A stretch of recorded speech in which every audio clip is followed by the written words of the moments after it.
नमस्कार दोस्तों, जय माता दी। बेईमान लोगों को भगवान किस तरह से रुलाते हैं, किस तरह से सजा देते हैं। कहा जाता है कि भीख मांग कर खा लेना, पेट भर लेना, बेईमानी किया हुआ धन कभी मत खाना, क्योंकि भगवान सबको देखते हैं। जो मनुष्य बेईमानी का धन खाता है, वो दूसरों का कर्ज अपने सिर पर चढ़ाता है। दरअसल दोस्तों, ये एक पुरानी कथा है, कहानी है, जो एक अंधी माँ की और बेईमान सेठ की है। एक मंदिर के बाहर बुढ़िया रोज भीख मांगने जाया करती थी। उसका कोई भी सहारा नहीं था और ना ही कोई परिवार में था। लेकिन ऊपर से भगवान ने उसे अंधा और लाचार बना दिया था। वो एक मिट्टी के घर में झोपड़ी डालकर रहा करती थी। पेट की ज्वाला शांत करने के लिए बेचारी अंधी बुढ़िया रोज एक मंदिर के बाहर जाकर बैठ जाया करती थी।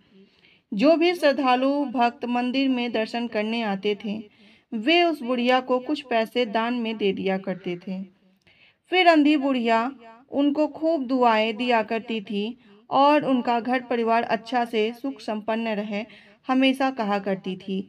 सुबह से शाम तक उसको कुछ पैसे जितने भी इकट्ठे हो जाते थे, वो अपने झोपड़ी में लेके जाया करती थी। उस पैसे को अपने घर झोपड़ी पर ले आया करती थी। फिर जैसे तैसे अंधी बुढ़िया अपना पेट भर लिया करती थी और भगवान को रोज धन्यवाद कहा करती थी कि हे प्रभु, हे भगवान, तू सबका विधाता है, तू सबका ख्याल रखने वाला है। यही तेरी महिमा है, यही तेरी कृपा है हम सब मनुष्य पर। इसी तरह से रोज अंधी बुढ़िया मंदिर जाया करती थी और रोज मंदिर से झोपड़ी पर आया करती थी। उससे कोई बात करने वाला भी नहीं था और ना उसका कोई सहारा देने वाला। बहुत दूर की बात था कि उसे कोई सहारा दे देता, पर कहा जाता है कि ईश्वर सबका ख्याल करता है, सबको चिंता है उसकी। जब मुंह दिया है तो निवाला भी वो कहीं ना कहीं से देगा ही। ईश्वर भूखा जगाता तो है दोस्तों, लेकिन भूखा सुलाता नहीं है किसी को। धीरे धीरे समय व्यतीत होने लगा और यह समय व्यतीत होते गया।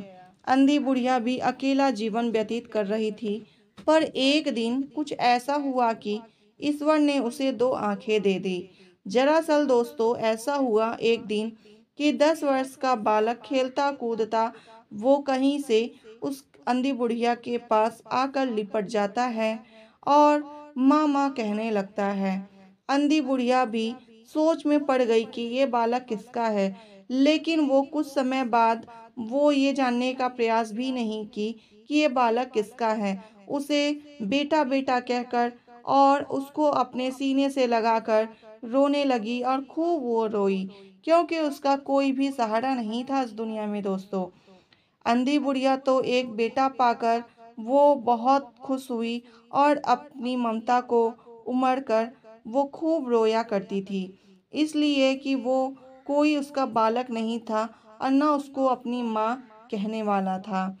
फिर भी उसके बाद वो अपने बालक को अपने हाथों से टटोलती हुई, उसको सहलाती हुई चूमने लगी उसके सर को। उसको खूब प्यार करने लगी। आखिर तो वो बुढ़िया भी किसी की माँ थी दोस्तों। लेकिन एक औरत माँ की ममता हमेशा होती है, मतलब कि एक औरत में हमेशा माँ की ममता छिपी हुई होती है।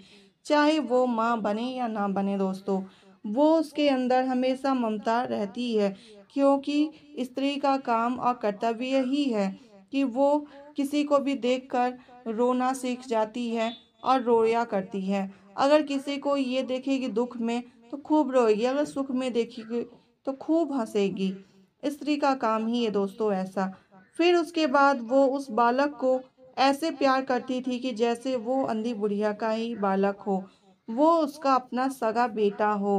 अब वो बालक वही बुढ़िया के पास रहने लगा और उसके पास ही खाया करता था भोजन और उसके साथ सोया करता था। कभी भी वो अपने घर जाने का कुछ भी उसको रास्ता नहीं मालूम था। लेकिन ये समय व्यतीत भी उसको धीरे धीरे अपनी अंधी बुढ़िया के साथ होने लगा और वो उस बालक को अपना बेटा समझकर उसको साथ में अपने पास रखती थी। जब वो रोज़ मंदिर में भीख मांगने जाया करती थी, तो उस टाइम वो उस बालक को खिला-पिलाकर अपने झोपड़ी के बाहर उसको असारे में मतलब ओसारे में रख कर वो चली जाया करती थी। वहीं बालक अकेला कूदा करता था, खेला करता था और फिर जब शाम को बालक अपने सॉरी जब वो बुढ़िया शाम को मंदिर से आया करती थी, तो उसके बाद वहाँ से आने के बाद वो जितने भी पैसे या जितना कुछ खाने पीने का सामान लाया करती थी और उसे मिल जाता था, वो अपने बेटे के लिए लेकर आया करती थी और उसे अपने से भी ज़्यादा अच्छा भोजन कराती थी दोस्तों। फिर ऐसे ही करते-करते कुछ समय व्यतीत होने लगा और ऐसे समय व्यतीत होते-होते वो अंधी बुढ़िया और वो बालक दोनों साथ में 5 साल तक एक साथ रहने लगे और 5 वर्ष बाद ऐसा कुछ हुआ कि वो धीरे-धीरे कुछ धन अपने बेटे के लिए इकट्ठा की थी। यानी कि उसके पास एक गोलक था, जैसे कि एक उसके पास बर्तन था मिट्टी का, जिसमें वो 1-1 2-2 का सिक्का या कुछ पैसे उसमें डालकर छिपाकर वो जाया करती थी झोपड़ी में, कि ताकि उसके बच्चे के लिए कुछ समय बाद जब भी पैसे की ज़रूरत पड़े तो वो अपने बेटे के लिए उस पर खर्च कर सके। तो दोस्तों इस तरह से करते हुए वो बहुत सारा धन इकट्ठा की, लेकिन कुछ दिन बाद उस पैसे का उसे चिंता हुआ कि अब मेरे पास ये तो पैसा भर गया है, ये बर्तन भर गया है, इसे मैं कहाँ रखूँ, कैसे रखूँ। तो उस नगर के एक सेठ का नाम उसे मालूम हुआ, वो बड़ा ही ईमानदार था। तो जब उस जो सेठ था वो बड़ा ईमानदार था, ये सुनकर वो खूब उसे अच्छा लगा और वो उस सेठ के पास पहुंच गई दूसरे दिन पैसे लेकर। और जब वो उस पैसे को लेकर वहां पर धीरे लटकती लुढ़कती चली गई और वहां पहुंच गई, तो किसी से पूछा कि ये क्या उस ईमानदार सेठ का घर है जहाँ पे सभी लोग अपना पैसा बेझिझक जमा करते हैं। और उससे ऐसा पूछकर फिर वो वहां से उस सेठ के सीढ़ी तक यानी कि उसके ऊपर घर तक पहुंची और वहां पर पैसे को इकट्ठा जो था उसके पास उस धन को दिया और बोला सेठ से कि इस पैसे को हमारा रख लो, इसे जमा कर लो सेठ, और मेरे बेटे के लिए आप जब भी हमें ज़रूरत पड़ेगा तो कुछ पैसे इसमें से उधार दे देना। ऐसा कहकर दोस्तों उस पैसे को वो सेठ को दे दी और उसका जो मुनीब था मतलब सेठ का जो मुनीब था वो उस पैसे को जमा कर लिया उस बुढ़िया का नाम पूछकर। वो बुढ़िया अपना नाम पूछ जो था उसका बताया और अपने नाम पर उस पैसे को जमा कर दिया। फिर उसके बाद वो जैसे तैसे अपने घर वापस आई अपने बेटे के पास और रोज अपना वही काम किया करती थी जो उसका कर्तव्य था कि रोज मंदिर जाना और भीख मांगकर अपने बेटे का पेट पालन करना और अपना पेट पालन करना। धीरे धीरे जब यह समय व्यतीत होने लगा और वो बच्चा भी अपने घर जाने का नाम कभी नहीं लेता था और ना उसे ये पता था कि ये मेरी माँ नहीं है, मेरी माँ कोई और है। 10 वर्ष का जो बालक था वो बहुत ही होनहार और बहुत ही खूबसूरत बालक था, लेकिन उसे ये नहीं पता था कि मेरी माँ कौन है।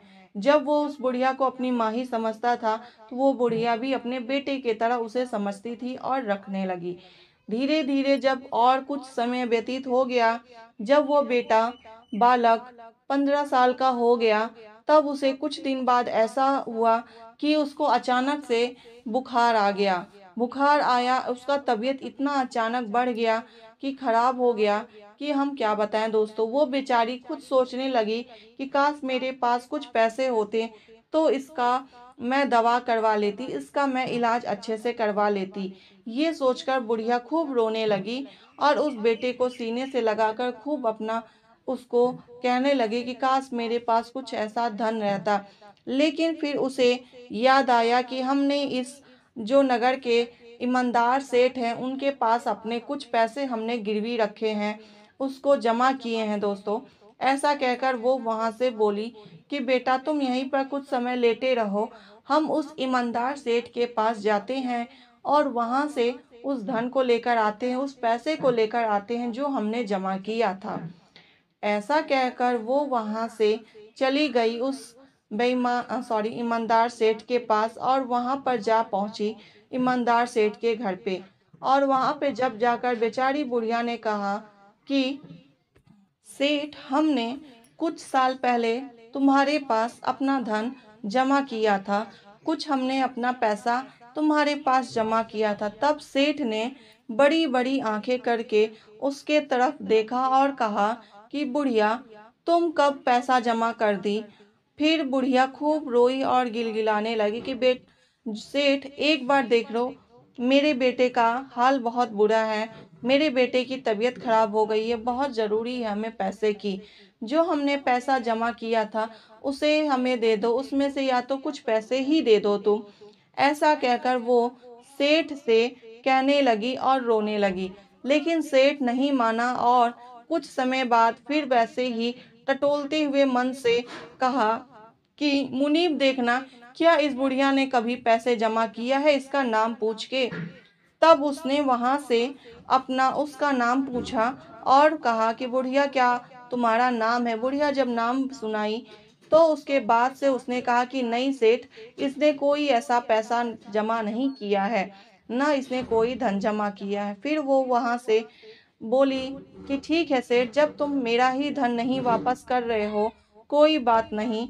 और उसे खूब सारा बददुआ नहीं दिया दोस्तों, उसने खूब सारा उसे दुआ देकर आई कि तुम्हारा घर पूरे धन से भर जाए, पूरे अच्छे तरह से घर खुशियों से आगे बढ़े और तुम्हारे घर में हमेशा धन सुख हमेशा संपन्न रहे।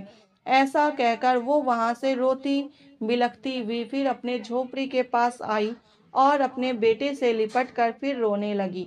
फिर कुछ देर बाद उसे ऐसा प्रतीत हुआ कि शायद मैं अपने बेटे को लेकर जाऊं और मेरी बेटे का हालत देखकर ये शायद उसे दया आ जाए और कुछ पैसा वो दे दे तो मैं अपने बेटे की जान बचा सकती हूँ। ऐसा सोचकर अंधी बुढ़िया अपने बेटे को गोद में उठाया और उठाते हुए लटकते हुए बेचारी उस ईमानदार सेठ के घर जा पहुंची और वहां जाकर खूब रोकर चिल्लाने लगी और रोने लगी। रोते रोते कुछ समय बाद सेठ को ऐसा हुआ कि चलो एक बार देख ही आते हैं कि ये बुढ़िया क्यों रो रही है और उसके बेटे का हाल क्या है। वो जब देखने आया तो वो उसका ही बेटा था, ईमानदार सेठ का वो बेटा था। जब वो सेठ बेटा को देखा तो वो खूब रोने लगा और उसे ऐसा हुआ कि शायद ये मेरा ही बेटा है। तो उसे याद आया कि मेरे बेटे के पीठ पर एक जला हुआ निशान था। वो उसके कपड़े निकाले और पीछे पलट कर देखा तो वो उसका ही बेटा था, जला हुआ निशान उसके पीठ पर था। फिर वो अपनी पत्नी को बुलाया और कहा कि देखो, हमारा बेटा मिल गया है। उसका बेटा दोस्तों कुछ साल पहले एक मेले में खो गया था, वो उसका ही बेटा था। और वो खूब रोने लगा और उसकी पत्नी भी खूब रोने लगी और वहां से वो लोग लेकर जल्दी से अपने घर अंदर ले जाने लगे और अपने मुंशी से कहा कि मुंशी, कहीं भी हमारे बेटे को ले चलो, किसी अस्पताल में ले चलो, इसका तबीयत इतना खराब है, हम अपना धन अपना पूरा जमीन जायदाद बेच देंगे, लेकिन मेरा बेटा ठीक हो जाना चाहिए। ऐसा कहकर वो वहां से जाने लगा।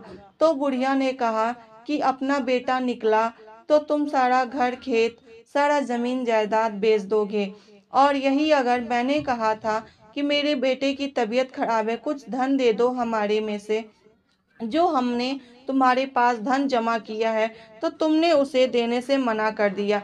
कोई बात नहीं, तुम खुश रहो और तुम्हारा पूरा परिवार। फिर वो बुढ़िया बोली कि अगर मेरे बेटे को ले जा रहे हो तो उसे अच्छे से देखभाल करना और उसे अच्छे से ख्याल रखना। ऐसा कहकर वो बुढ़िया फिर अपने झोपड़ी के पास चली आई रोती बिलखती हुई और वहीं बैठकर बेचारी खूब रोने लगी अपने बेटे के लिए। और यहाँ सेठ खूब घबराया हुआ था कि उसके बेटे की तबीयत खराब है, इस हाल में है। तो वो इधर से उधर होने लगा, इस अस्पताल से दूसरे अस्पताल जाने लगा और उसे खूब चिंता हो गया। कि यहाँ पर मेरे बेटे की हालत ऐसी है, इसके लिए तो मैं कुछ भी कर लूँगा, इतने दिनों बाद मेरा बेटा मिला। लेकिन जब डॉक्टर ने उसका इलाज किया और वो ठीक तो हो गया, लेकिन जब कुछ समय बाद उसे होश आया दोस्तों, तो होश आने के बाद उस बेटे ने जब आँख खोला, तो अपनी माँ का चेहरा नहीं देखा, तो उसके बाद उसका तबीयत और भी बिगड़ गया और ख़राब होने के बाद से डॉक्टर ने कहा कि इसका तबीयत और भी ख़राब होते जा रहा है। क्या ये आपका बेटा नहीं है? आपका बालक नहीं है? तो उस ईमानदार सेठ ने कहा, नहीं नहीं, ये मेरा ही बेटा है। तो उसने कहा कि क्यों, देखकर ये आप लोगों को आंखें बंद कर लेता है और खूब रोने लगता है।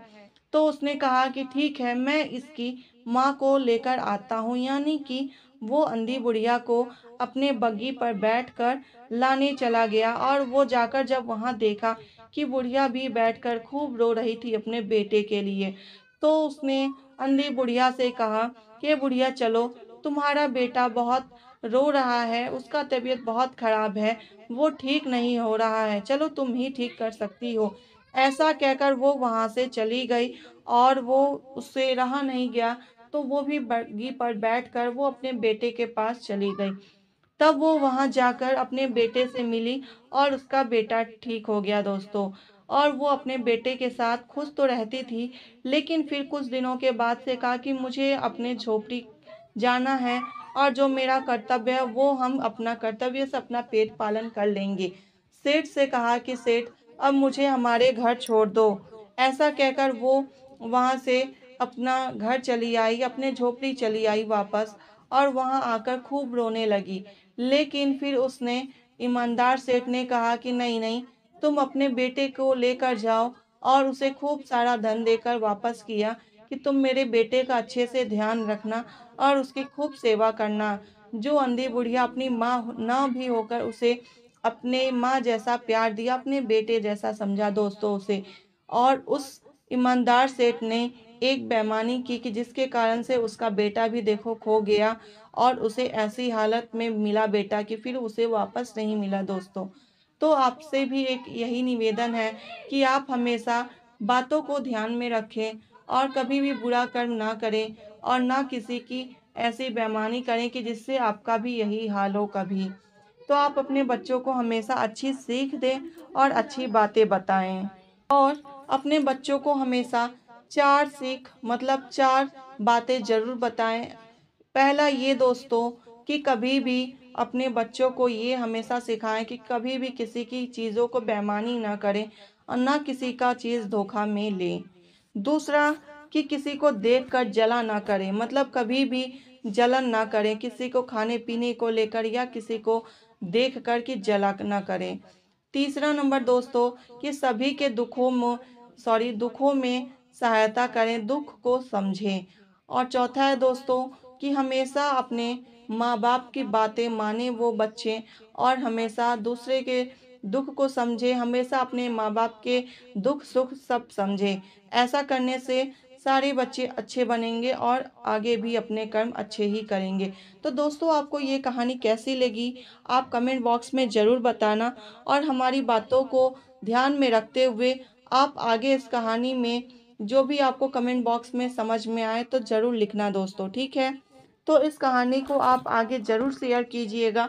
आपको अच्छी लगी तो लाइक एंड सब्सक्राइब ज़रूर कीजिएगा इस चैनल को और हमारे साथ इस परिवार में ज़रूर जुड़ जाइएगा ऐसी ऐसी नई नई कहानियाँ सुनने के लिए और जानने के लिए। पौराणिक जो कुछ बातें हैं अगर आप सीख लेते हैं, अपने बच्चों को सिखा देते हैं, तो आप अपने परिवार को संपन्न कर सकते हैं। धन्यवाद दोस्तों।